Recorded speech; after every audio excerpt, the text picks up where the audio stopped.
ہو گیا ہے۔ وفاق کو فیصلہ کرنا ہوگا کہ ان سندھو دیش کے حامیوں سے کس طرح جان چھڑائی جائے اور 18ویں ترمیم کے اندر کس طرح سے بہتری لائی جائے۔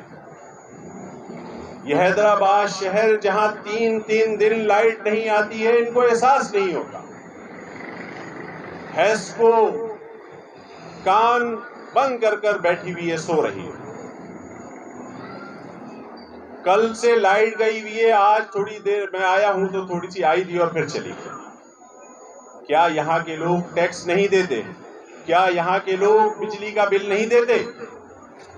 پورے پاکستان کو چلانے کے لیے کراچی اور حیدرآباد مل کر یہ سارا بوجھ اٹھاتے ہیں۔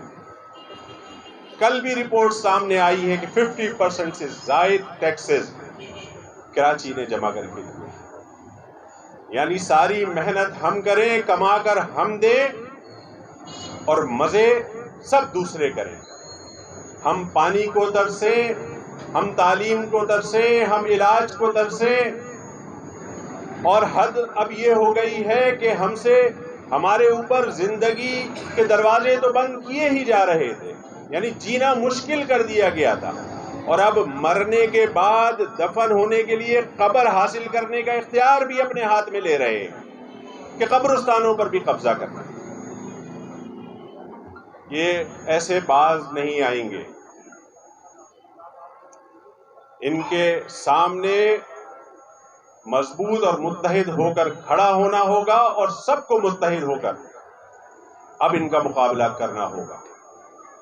ان ملک دشمنوں سے جان چھڑانی ہوگی، اور حیدرآباد کے عوام انشاءاللہ یہ کنٹونمنٹ کا الیکشن ہو جائے، پھر کراچی میں بھی مظاہرے کا اعلان کریں گے، اور حیدرآباد کا تو ڈیو ہے، حیدرآباد میں بھی ایک بھرپور ریلی اور مظاہرے کا انعقاد کیا جائے گا۔ MQM بہت سارے لوگ یہ بات سوچتے ہیں، کہتے ہیں آ رہے ہیں، ان کو شرم ہی نہیں آتی۔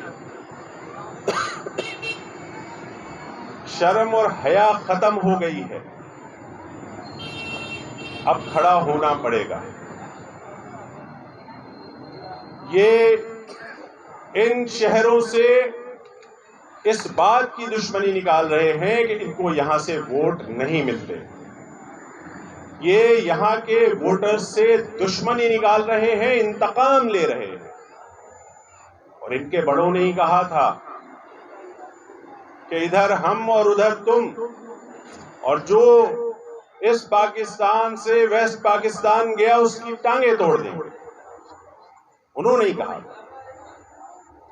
سندھو دیش کی حمایت یافتہ حکومت سندھ اس پاکستان کی بنیادوں کو کھوکھلا کر رہی ہے۔ وفاق کو اور مقتدر حلقوں کو اب اس بات پر غور کرنا چاہیے کہ یہ سندھو دیش کے حامی کیا اسی طرح پاکستان کی بنیادوں کو کھوکھلا کرتے رہیں گے؟ کیا ان کو اسی طرح چھوٹ دینی ہے؟ سوچنا پڑے گا۔ یہ 18ویں ترمیم کے ذریعے جو اختیارات اپنے ہاتھوں میں لے کر بیٹھ گئے ہیں، آسمانی صحیفہ بنا دیا ہے اس کو۔ 18ویں ترمیم آسمانی صحیفہ نہیں ہے۔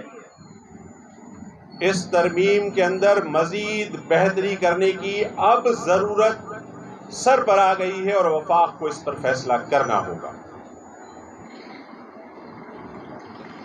وفاق سے NFC کے ذریعے جو فنڈ، کہنا چاہوں گا کہ MQM پچھلے چند سالوں سے اپنی سروائیول کی جنگ لڑ رہی تھی۔ مخالفین نے، حکومتوں نے جس طرح کے آپریشن کرے MQM کے خلاف، اور پھر یقیناً ماضی میں کچھ غلطیاں بھی ہوئیں جس کی وجہ سے ایسے حالات پیدا ہو گئے۔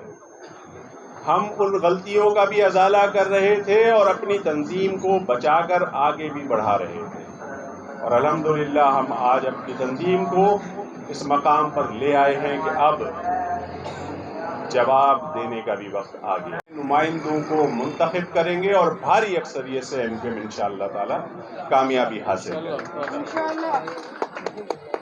اس کے ساتھ ساتھ میں یہ بات بھی کرنا چاہوں گا کہ پیپلز پارٹی کی حکومت نے تمام حدیں کراس کر دی ہیں.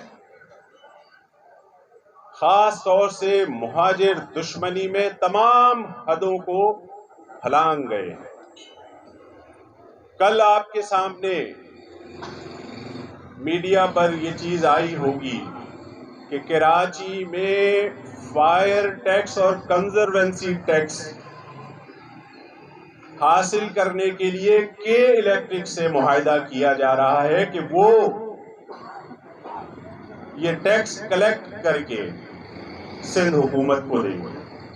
اور سہانے خواب یہ دکھائے جا رہے ہیں کہ اس سے KMC کے پاس بہت بڑا فنڈ آ جائے گا.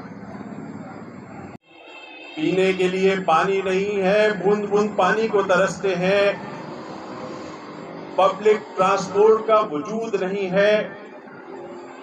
دونوں شہروں کی سڑکیں تباہ و برباد ہو گئی ہیں. سیوریج کا نظام ختم ہو چکا ہے.